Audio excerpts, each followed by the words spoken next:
le Avro Vulcan.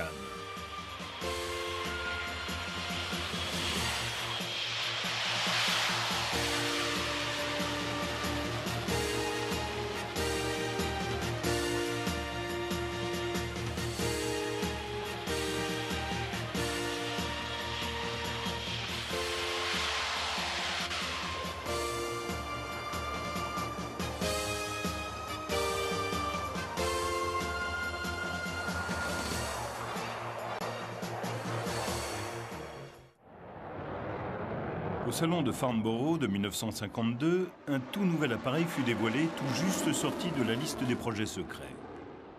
Le monde de l'aviation fut stupéfait lorsque le pilote d'essai, le Wing Commander Falk, lança son appareil dans de formidables et impressionnantes manœuvres.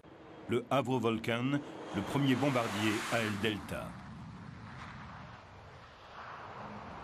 Pendant 12 ans, de mi-1957 jusqu'à mi-1969, la force constituée de bombardiers anglais armés d'armes nucléaires n'a pas seulement constitué l'épine dorsale de la Royal Air Force, mais aussi a représenté une partie importante du socle de la défense nationale. À la fin de la Seconde Guerre mondiale, il n'y avait que peu d'hésitation à propos de l'intérêt pour les Britanniques de développer ses propres armes nucléaires. Et puisque les scientifiques anglais avaient joué un rôle crucial lors du programme atomique pendant la guerre, l'Angleterre avait désormais l'accès à cette technologie.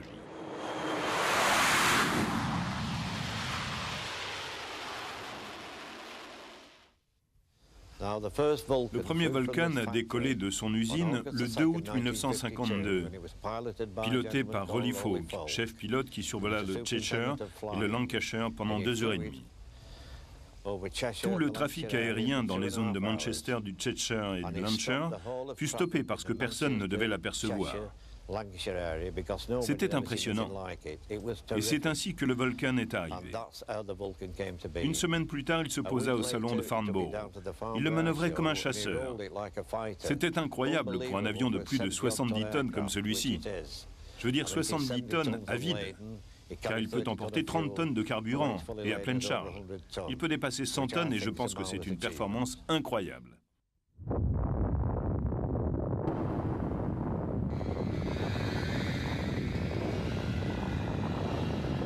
La stratégie aérienne entrait dans une nouvelle ère. Elle suivait la paix difficile de la fin des années 40 et de la guerre froide des années 50. Un rideau de fer étendait son ombre à travers le monde. Les démocraties faisaient face aux dangers en Europe et en Asie, et les tensions ne faisaient que s'accentuer. Les États devaient lutter pour préserver la paix. Mais dans ces années, nous avions eu la preuve que les autres ne ralentissaient pas le développement de leurs puissantes forces de destruction.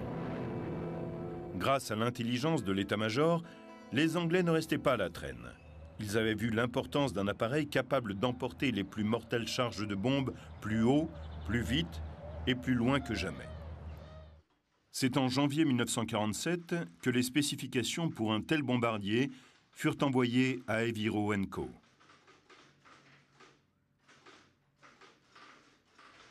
Les ingénieurs d'Avro avaient déjà examiné le problème de la création d'un nouvel appareil capable de ces très ambitieuses performances, réclamées par le ministère, mais maintenant c'était devenu une commande ferme.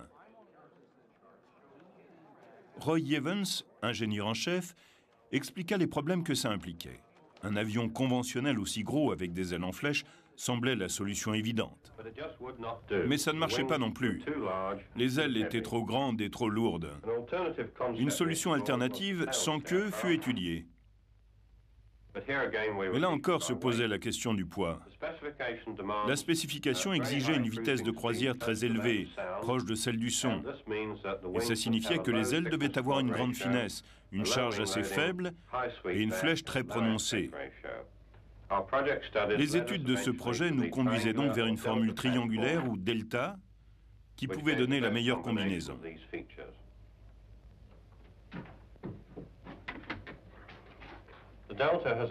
Le delta amenait beaucoup d'avantages. La charge à l'air restait raisonnablement basse, de même que les vitesses et distances de décollage, même sans l'usage de volets, ou d'autres dispositifs hypersustentateurs compliqués. Les ailes à faible allongement donnaient d'excellentes qualités de vol en dépit de leurs flèches importantes. La structure de l'aile est intrinsèquement rigide et solide et donne suffisamment de place à l'intérieur pour y placer les réacteurs, les réservoirs de carburant et le train d'atterrissage sans porter préjudice à l'aérodynamique générale.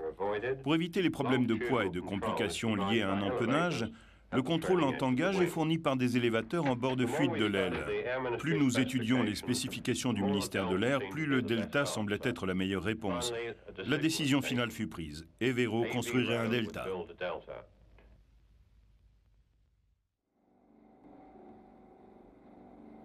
Dans la soufflerie de la compagnie à Woodford, les caractéristiques aérodynamiques des nouvelles formes sont minutieusement examinées. On connaissait assez peu les caractéristiques pratiques de l'aile Delta, si bien qu'une décision assez inhabituelle fut prise. Un avion expérimental, une réplique au tiers du nouveau bombardier, fut construit afin d'effectuer les recherches en maniabilité du nouvel appareil.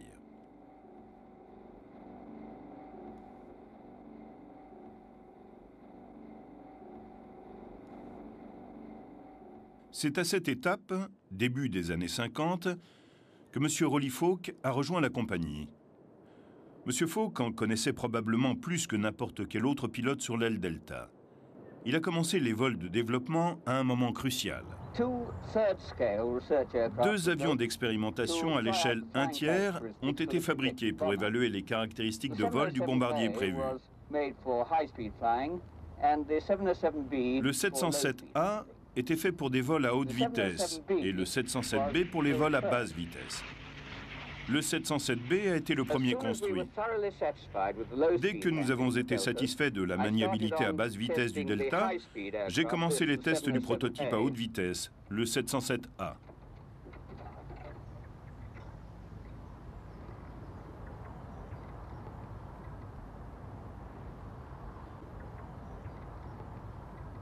C'était la première fois qu'un avion Delta volait en Angleterre, et il attisait une grande curiosité qui s'étendait au-delà du monde des professionnels de l'aéronautique.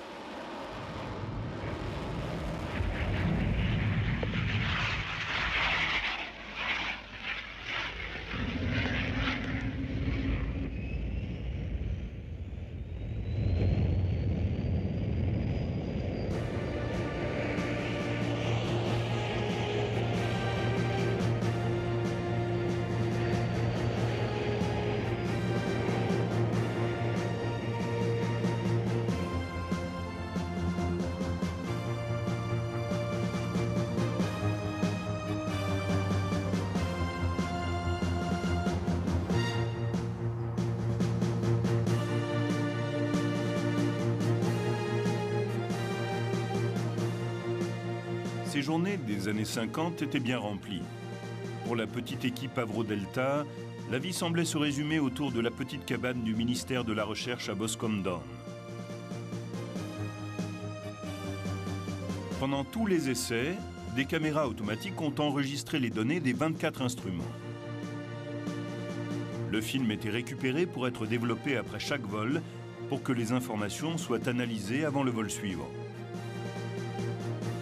Plus tard, les instruments furent équipés afin de faire leurs propres enregistrements automatiquement.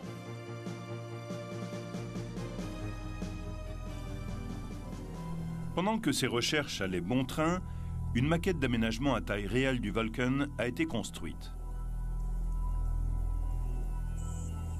En plus, la compagnie installa plusieurs nouvelles plateformes de test. Sur cette plateforme, le système de commande de vol était installé comme il devait l'être sur l'avion. Les mouvements du pilote sur le manche pouvaient être reproduits et leurs effets analysés. Sur le même banc d'essai, de larges disques de métal simulaient la masse des ailerons et de la gouverne de direction. Des centaines d'heures de vol pouvaient être condensées en un court laps de temps. Sur la plateforme de test du système hydraulique, le train d'atterrissage fut testé sous décharge simulant les vrais vols.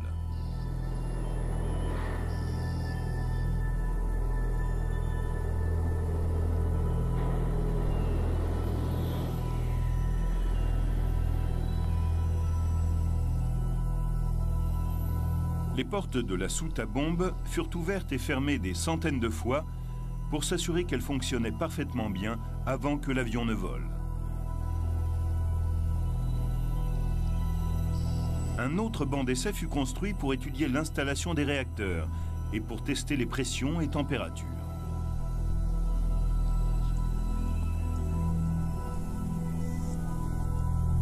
Des bouts de laine attachés dans les entrées d'air étaient là pour visualiser le flux d'air. On constata que le long tunnel d'entrée d'air de Vulcan atténuait les perturbations du flux d'air dont chaque paire de réacteurs était alimentée en air de façon identique.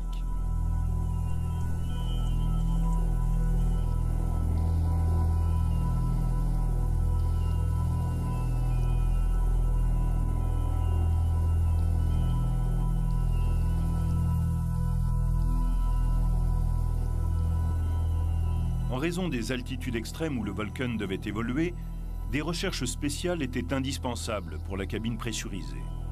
Elle fut complètement immergée dans un réservoir plein d'eau et on lui appliqua une pression de l'intérieur. Ces tests étaient une garantie pour la sécurité des équipages. Des recherches spéciales furent aussi conduites sur les vitres du cockpit, qui furent testées jusqu'à leur destruction. Des panneaux vitrés furent montés sur un cadre qui représentait le pare-brise et l'assemblage fut mis sous pression. Un indicateur fut connecté à la surface vitrée par un câble très fin. Alors que le point de rupture approchait, le fluide peut être vu s'échappant des joints plastiques qui délimitaient les plaques vitrées.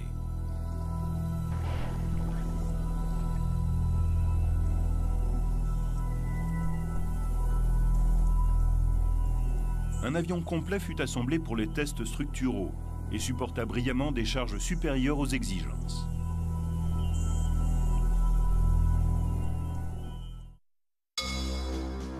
Le samedi 30 août 1952, le premier prototype du Vulcan était prêt à s'envoler.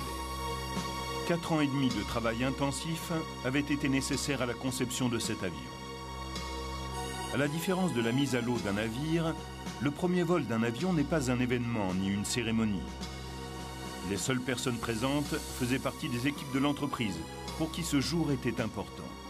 C'était un énorme avion et véritablement différent de tous ceux qui avaient volé avant. Mais son pilote d'essai, en raison de son expérience avec les 707, était confiant. Il avait déjà volé pas mal d'heures sur des deltas.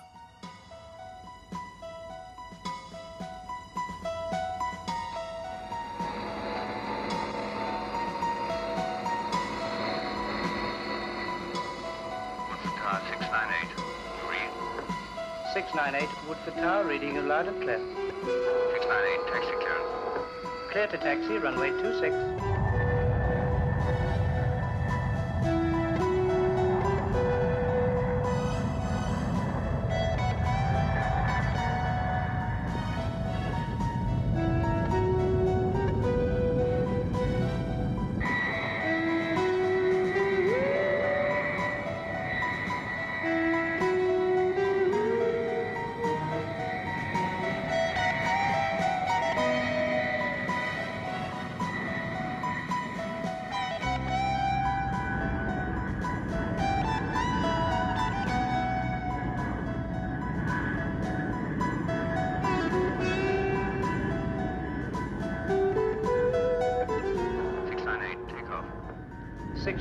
Woodford Tower, cleared for takeoff.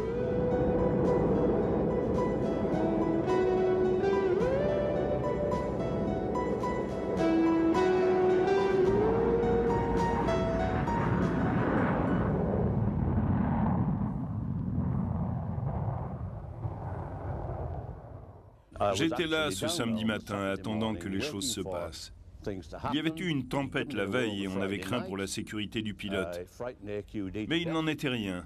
Et ce samedi matin, le Vulcan est arrivé et s'est approché face à moi. J'ai vu la roue avant se soulever, puis j'ai vu les trains principaux se soulever par l'avant et il était juste à ma hauteur lorsque le train était complètement détaché du sol. J'ai donc vu les premiers centimètres du premier vol du premier Vulcan et j'ai pleuré comme un gosse.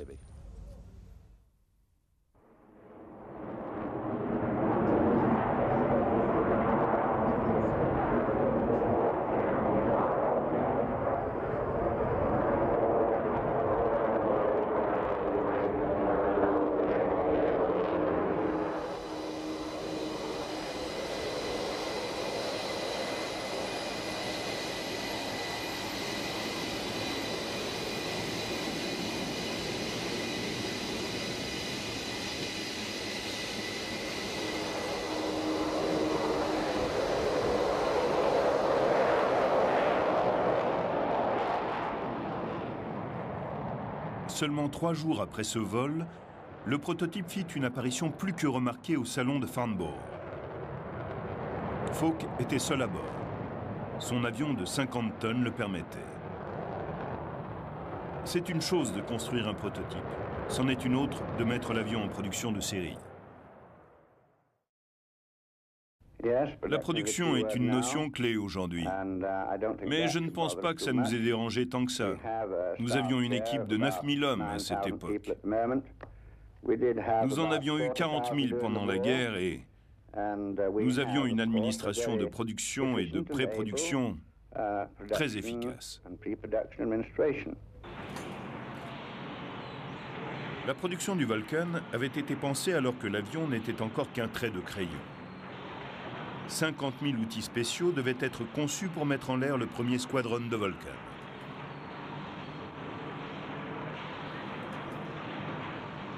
Nous voyons ici une plateforme d'assemblage des nervures. Chaque nervure avait une place spécifique.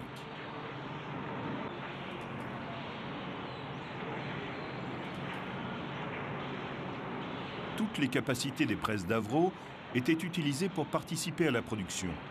Dans cette presse de 5000 tonnes, plusieurs pièces importantes pouvaient être produites en une seule fois, ce qui abaissait également les coûts.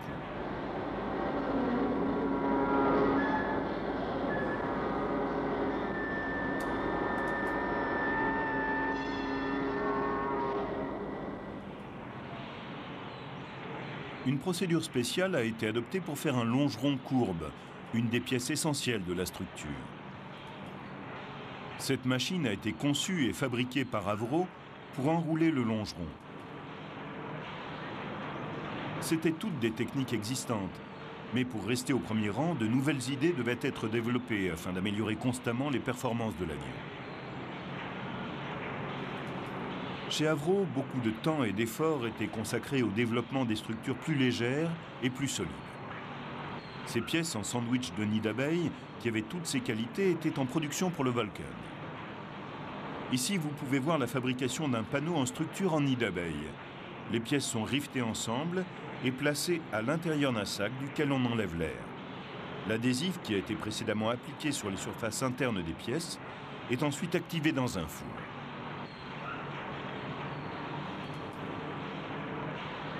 Donc ce carénage de train d'atterrissage, par exemple, est plus léger et plus solide qu'un autre fabriqué par des méthodes plus conventionnelles.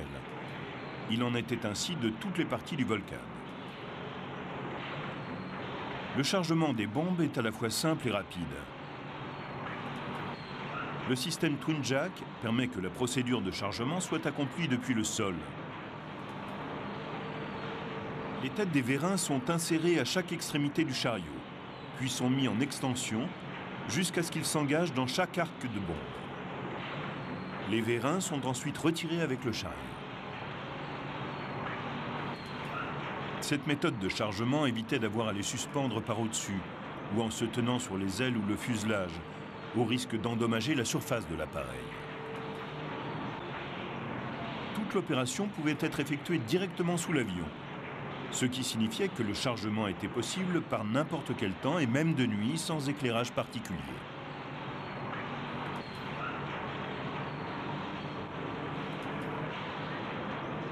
Les armuriers étaient à même de contrôler si les bombes étaient à poste sans problème. Aussitôt que le chariot est verrouillé en position, les vérins sont retirés. Jusqu'à 10 bombes peuvent être chargées sur un Vulcan avec un seul chariot. C'est une autre réussite du Vulcan. Le premier chariot peut supporter plus de 2 rangées de bombes. La soute à bombe du Vulcan peut emporter 3 de ces chariots. Ce qui signifie que la charge d'un Vulcan peut passer de 21 bombes de 1000 livres à 30 bombes de 1000 livres. Une charge de 60 bombes peut ainsi être transportée par 2 Vulcans au lieu de 3. L'ingéniosité combinée à une excellente conception de l'avion ont donné naissance à un avion doté d'une immense capacité de frappe.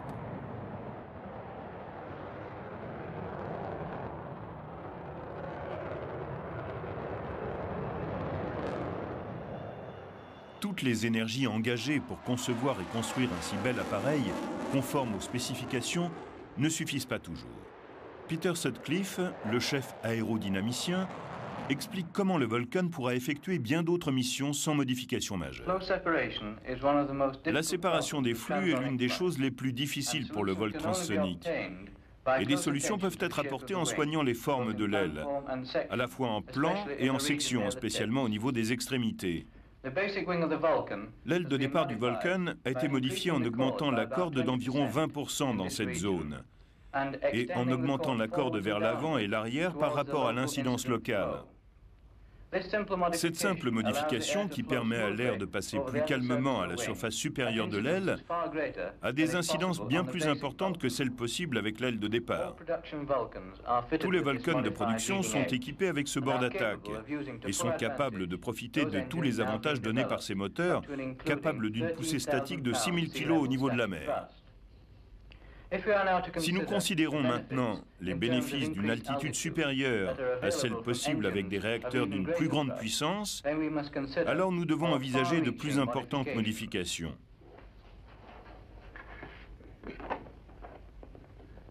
Ce diagramme montre l'étendue de telles modifications. Mais même ici, on peut voir qu'une partie considérable des structures est laissée intacte. La seule partie de l'aile affectée par ces modifications est celle au-delà des plans de profondeur. C'est la facilité avec laquelle des modifications de cette sorte peuvent être envisagées qui donne à la formule delta sans queue son grand potentiel de développement. Et encore une fois démontre que le Vulcan était une base valable pour un bombardier rapide à haute altitude.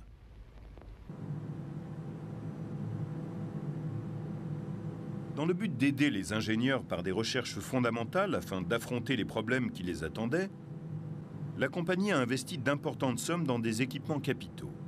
Des études délicates et compliquées sur les effets de la température étaient indispensables. Un caisson pressurisé a donc été installé pour reproduire les conditions extrêmes de pression et de température dans lesquelles non seulement le Vulcan, mais aussi beaucoup d'avions dans le futur allaient évoluer. Les mécanismes des avions pouvaient y être étudiés à des températures de moins 70 degrés et à des pressions équivalentes à celles qui règnent à une altitude de 75 000 pieds, 25 000 mètres.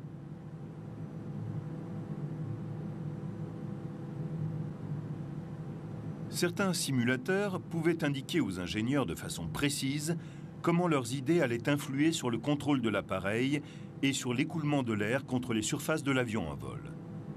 Ici, on simule les turbulences provoquées par une vidange rapide des réservoirs, qui, dans certaines conditions, peut entraîner l'avion en piqué.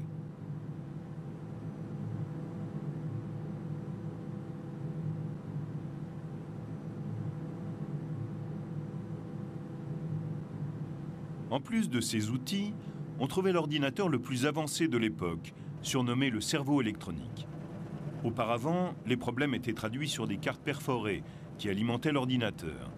Des calculs qui pouvaient alors prendre des mois ne nécessitaient plus que quelques minutes. Même les maquettes utilisées dans la soufflerie supersonique étaient construites en métal et finies à la main.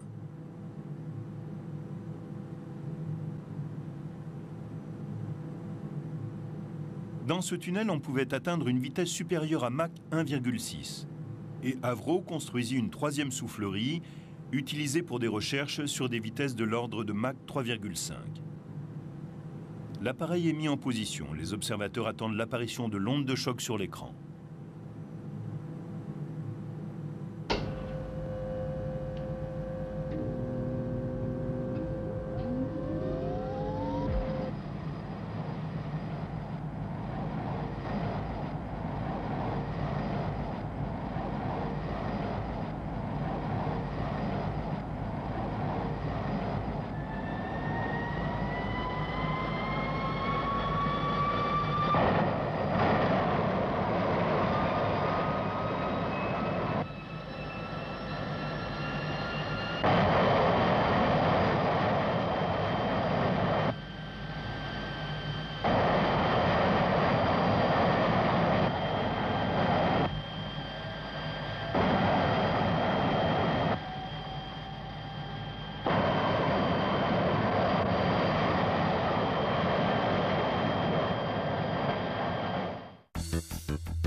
Le Vulcan entra en service dans la RAF.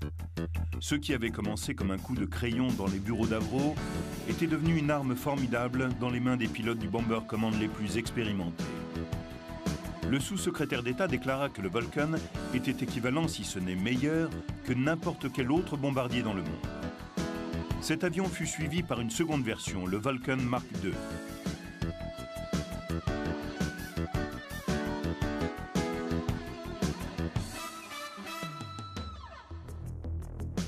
Cette version avait des performances supérieures en termes de distance franchissable, de vitesse, d'altitude et de capacité d'emport.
La puissance de feu du Vulcan était augmentée par la bombe Avro Standoff, peut-être le facteur le plus important dans le rôle que l'avion était destiné à jouer. Cette bombe d'idée, conçue et construite par Avro, avait d'énormes avantages. Le Vulcan, bien sûr, devint une plateforme de lancement de missiles.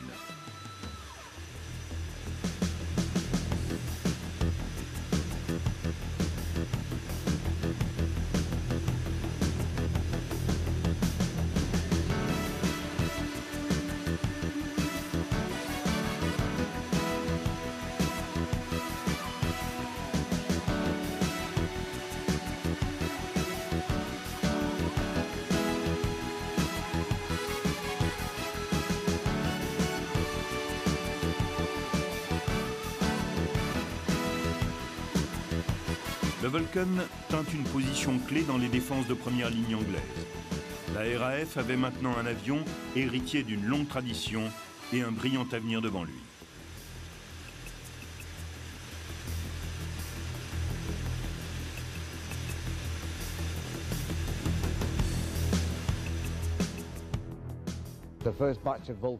Les premiers exemplaires de Vulcan à entrer en service étaient au nombre de 12 et allèrent à Lincoln dans ce que nous appelions les squadrons 40. Et ensuite furent basés autour de Lincoln, Connorsby, Waddington, Scampton, etc. La plupart des Vulcan étaient basés dans les régions de Waddington et du Lincolnshire au départ. Puis certains furent affectés à Gibraltar et jusqu'à Malte, je crois. Le Vulcan entra en service avec la RAF en mai 1956 avec le squadron 230 et ensuite au squadron 83 à Waddington. Il équipa ensuite les squadrons 27, 44, 50, 101 et le célèbre squadron des briseurs de barrage, le 617e. Les Vulcain de la RAF étaient désignés Vulcain B Mark I.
Avec l'apparition des nouveaux réacteurs Olympus 200, plus puissants, qui volèrent initialement sur le Vulcain B1 au salon de Farnborough, le développement du Vulcain B2 devint possible.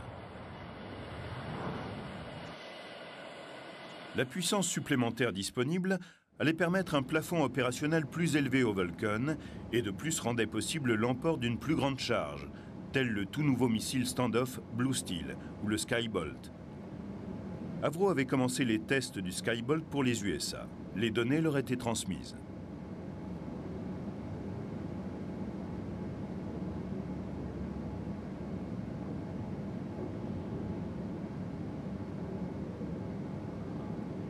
Le comportement du missile lors du largage fut observé et démontra des qualités satisfaisantes. On étudia l'écoulement de l'air autour de l'Astro-Tracker et on l'utilisa sur l'avion. Le 17 avril 1961, le premier des 8 missiles inertes arriva de chez Douglas comme prévu.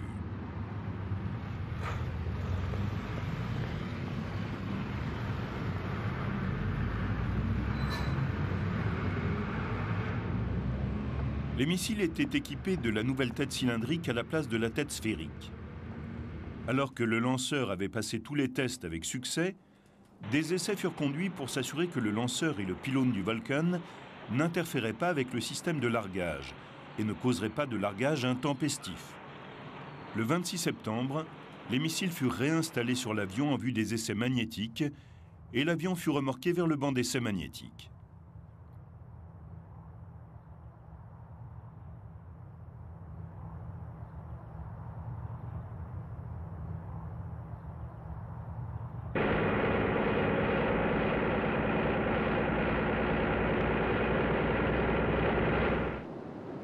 Bien que les missiles inertes n'étaient pas représentatifs du Skybolt opérationnel, d'un point de vue magnétique, ils contenaient de grandes quantités de métal qui étaient supposées donner plus de déviation magnétique que le Skybolt final.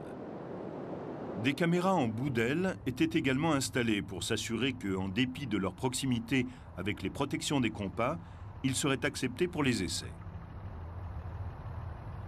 Aucun missile ni aucune caméra ne produisait de déviation excessive, et les erreurs étaient facilement compensées par les ajustements normaux du compas. Aucune difficulté ne fut signalée pour les opérations normales et des arrangements furent pris pour une surveillance constante du compas lorsque les missiles seraient prêts.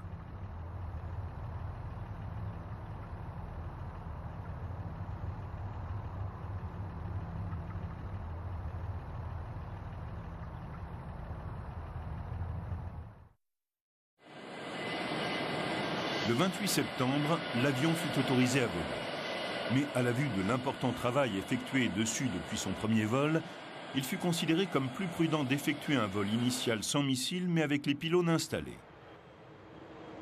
Le vol donnerait une indication des effets possibles des missiles sur la maniabilité de l'avion en vol. Le vol fut un succès et ne révéla aucun changement. Le jour suivant, le 29 septembre, les missiles furent installés sur l'avion. Les tests de sécurité nécessaires sur le système de largage furent effectués, l'installation finale complétée et l'avion autorisé pour un premier vol équipé de 2 missiles Skybolt inertes.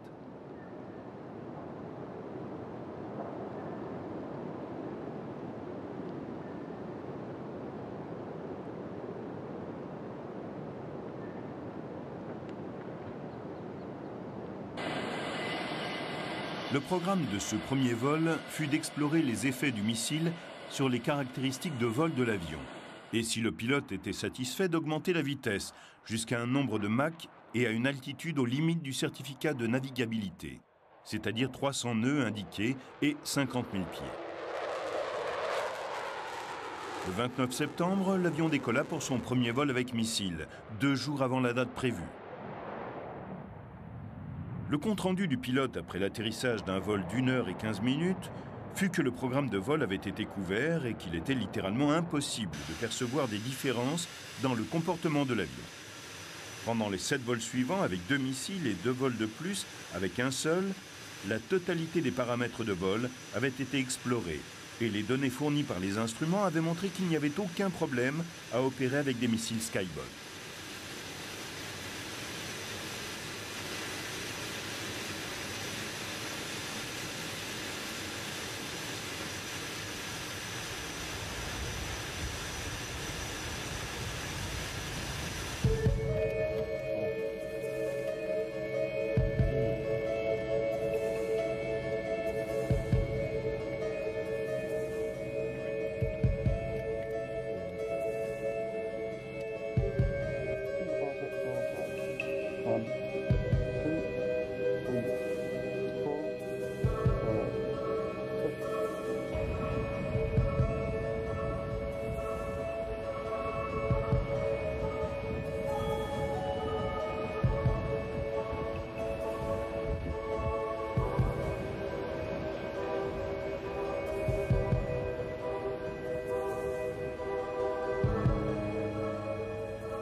Pendant le début des années 60, le ravitaillement en vol, qui avait été l'objet d'essais sporadiques bien avant la guerre, fut introduit dans la force V de la RAF. Non seulement afin d'augmenter son rayon d'action, mais aussi parce que des ravitailleurs prépositionnés en vol pouvaient remplacer des escales intermédiaires, toujours coûteuses. Plusieurs vols longue distance spectaculaires avec des ravitaillements en vol montrèrent les incroyables capacités du Vulcan à atteindre n'importe quelle zone isolée de la Terre en moins d'une journée, avec par exemple le vol de 14 000 km en 7h30 entre l'Angleterre et Karachi et retour par un Vulcan du 617e Squadron, suivi par un vol entre Scampton et Sydney, sans escale, en 20 h 03 minutes. D'autres participèrent aux opérations Skull Shield et Western Ranger, qui étaient essentiellement des exercices à longue distance, souvent en partenariat avec l'US Air Force. En 1962, un Vulcan des squadrons basé à Scampton s'envola pour la Nouvelle-Zélande pour participer aux célébrations du 25e anniversaire de la Royal New Zealand Air Force. Au cours du vol retour, le Vulcan du 617e Squadron établit un record de vitesse entre Goose Bay et Scampton de 3h46 à une vitesse moyenne de 1050 km/h. En mai 1962, il y eut un incident qui renforça les doutes existants quant au futur de la V-Force anglaise et son avenir comme plateforme principale de lancement des missiles nucléaires. En effet, un pilote américain, à bord d'un U-2, avait été descendu au-dessus de la Russie. C'était une indication claire des rapides progrès des missiles air-sol russes. Une telle défense risquait de constituer une menace pour la viabilité et l'efficacité des V-bombers.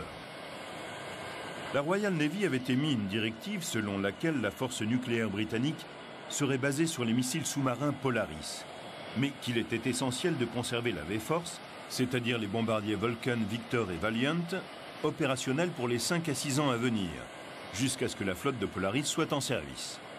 La seule alternative pratique aux attaques à haute altitude était de développer les opérations de bombardement à très basse altitude. En effectuant des missions à grande vitesse et à basse altitude, les bombardiers V pouvaient toujours atteindre leur cible, mais en volant sous les défenses radars. Donc, en dépit de tout l'entraînement à haute altitude reçu jusqu'alors, poussant l'avion à ses limites, les équipages de Vulcan affrontèrent différents défis au cours de missions dont les profils étaient haute altitude, basse altitude, puis à nouveau haute altitude. La peinture blanche fut abandonnée au profit d'un camouflage plus conventionnel. Les squadrons de Vulcan adoptèrent un nouveau système d'alerte au terme duquel chaque squadron gardait un équipage en alerte prêt à n'importe quel moment. Connus au sein de l'OTAN comme force de réaction rapide d'alerte, ces équipages étaient prêts en 15 minutes. Toutefois, les équipages des V-bombers avaient poussé le système à un tel degré qu'à n'importe quel moment, il pouvait décoller en moins de 4 minutes. Un autre événement important pour le Vulcan survint à cette époque. L'avion fut utilisé comme banc d'essai volant pour le développement des réacteurs des futurs avions, avec le réacteur d'essai monté en point ventral. Des réacteurs Rolls-Royce et Olympus étaient testés pour des avions expérimentaux, dont le TSR-2 qui s'avéra être un échec. Puis ils furent assignés au travail de développement pour le Concorde, avec plus de 400 heures d'essai du Olympus 593 avant que le supersonique puisse voler. Les réacteurs Rolls-Royce Turbo Union du Tornado furent également testés sur un Vulcan. En 1968, les Polaris et les Vulcan B1 furent retirés du service et les squadrons furent rééquipés du Vulcan B Mark II. Tandis que certains Vulcan accomplissaient des missions de bombardement conventionnelles, d'autres étaient modifiés pour la reconnaissance stratégique à longue distance, une mission effectuée auparavant par les Victor. Mais la plupart avaient dû être retirés du service à la suite de problèmes structurels causés par le vol à basse altitude. Tout au long des années 70, des détachements de Vulcan furent basés au Proche-Orient, à Chypre. D'autres s'aventurèrent plus loin encore pour des exercices militaires majeurs, comme en Louisiane, pour la compétition de bombardement et de navigation de l'US Air Force. Face aux B-52 et F-111, les Vulcan remportèrent 2 des 3 trophées possibles. La livraison du premier Vulcan B2 à l'école du régiment des pompiers de la RAF à Catterick, le 9 juin 1981, marqua le commencement de la fin d'une ère, le début du retrait de service du Vulcan. Le sort de ces avions était alors scellé.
Cependant, au crépuscule de sa carrière, le Vulcain, pour la toute première fois, eut à remplir la mission pour laquelle il avait été conçu, le bombardement réel d'une cible ennemie. Et cet ennemi, c'était l'Argentine. La guerre, celle des Malouines. Le 1er mai 1982, à partir de la base de Windhoek, sur l'île de l'Ascension, deux Vulcains décollèrent en direction de l'aérodrome de Port Stanley, aux Malouines. Un Vulcain fit demi-tour en raison d'un problème technique, mais l'autre effectua un vol de 5500 km grâce au ravitaillement en vol pour larguer avec succès 21 bombes de 1000 livres sur la piste de Port Stanley. L'opération Black Buck fut suivie par une autre remarquable attaque à longue distance contre les forces argentines et la piste opération Black Buck 2 qui causa également de considérables dommages aux installations de l'aérodrome.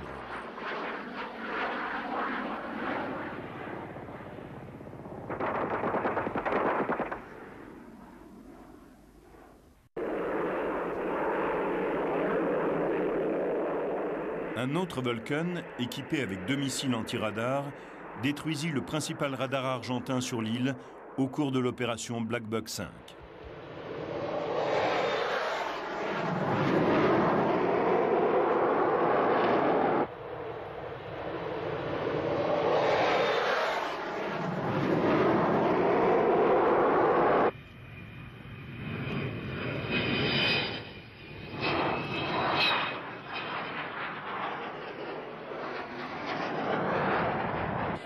Lors de l'opération Black Buck 6, un Vulcain attaqua d'autres installations radar. Mais sur le trajet retour, la perche de ravitaillement en vol se brisa et il fut forcé de se dérouter vers Rio de Janeiro. Il y passa une semaine avant d'être autorisé à redécoller, et seulement après que la RAF promit de ne plus l'utiliser au cours du conflit.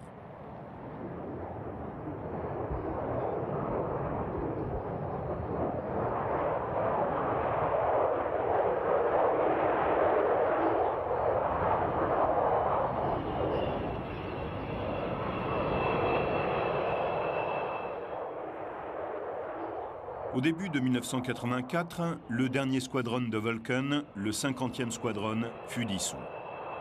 Tous les avions avaient été retirés du service, mis à la ferraille ou dans des musées ou montés en stèle. Cependant, jusqu'en 1992, un Vulcain survécut, basé à Wellington et appartenant à l'escadrille de démonstration de la RAF. Ce majestueux avion a continué à faire vibrer les foules pendant les meetings aériens. Il rappelait à tous qu'il était le tout premier bombardier à aile delta.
Alors qu'il n'a connu son baptême du feu qu'à la toute fin de sa longue carrière, la vraie valeur de ce magnifique avion a été d'être une menace constante, en état d'alerte permanent. Il a joué un rôle déterminant dans l'équilibre de la terreur nucléaire au moment le plus crucial de la guerre froide, donnant à l'Angleterre une crédibilité dans les affaires internationales qu'elle n'aurait pas eue sans lui.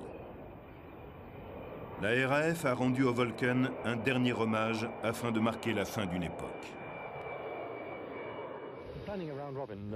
Nous avons organisé une réunion avec tous ceux qui, dans l'Air Force, ont eu à faire quelque chose avec le Vulcan.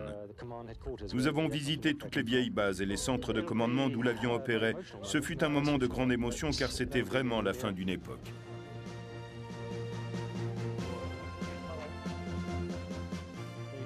Les équipages étaient plus que prêts à effectuer toutes les missions, et l'avion aussi.